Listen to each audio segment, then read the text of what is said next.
పవన్ కళ్యాణ్ పై గద్దర్ కుమార్తె వెన్నెల కీలక వ్యాఖ్యలు చేశారు. తెలంగాణపై పవన్ కళ్యాణ్ వ్యాఖ్యల్ని ఖండిస్తున్నా అన్నారు వెన్నెల. తెలంగాణ ఉద్యమం ఆత్మగౌరవ పోరాటం అన్నారు. పైసలు పంచితే లాబింగ్ చేస్తే తెలంగాణ రాలేదు అన్నారు వెన్నెల. గద్దర్ అభిమానిగా నటుడిగా పవన్ ని అభిమానిస్తా ఉన్నారు. తెలంగాణ గడ్డ నిన్న మా అయ్యల జాగీరు, ఇవాళ మా జాగీరు, రేపు మా బిడ్డల జాగీరు అన్నారు వెన్నెల. ఉద్యమంలో ఎవరిని ఒక్క మాట అనకుండా ప్రాణాలు తీసుకున్నామన్నారు. ఎంతో మంది తల్లులు రాష్ట్రం కోసం తమ బిడ్డల్ని కోల్పోయారు అన్నారు వెన్నెల.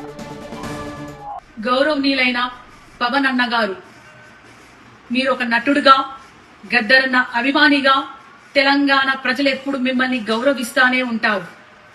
కానీ తెలంగాణ ఆవిర్భావ దినోత్సవం రోజు మీరు మాట్లాడిన మాటలు ఒక తెలంగాణ ఆడబిడ్డగా నేను ఖచ్చితంగా ఖండిస్తున్నాను.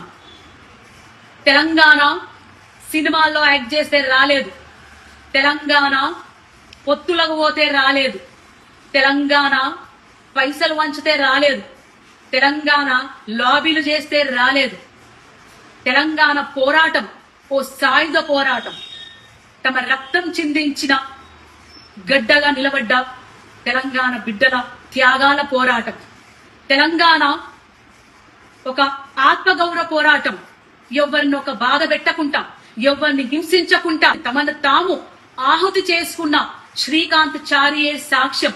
మీరన్నట్టే నిన్న తెలంగాణ గడ్డ మా అయ్యల జాగీరు, ఈ రోజు మా జాగీరు, రేపు మా భావితరాల బిడ్డలు తెలంగాణ వారసులు. ఇది మా గడ్డనే, మా తెలంగాణ గడ్డనే, మా త్యాగాల గడ్డనే అని తెలియజేసుకుంటూ జై తెలంగాణ.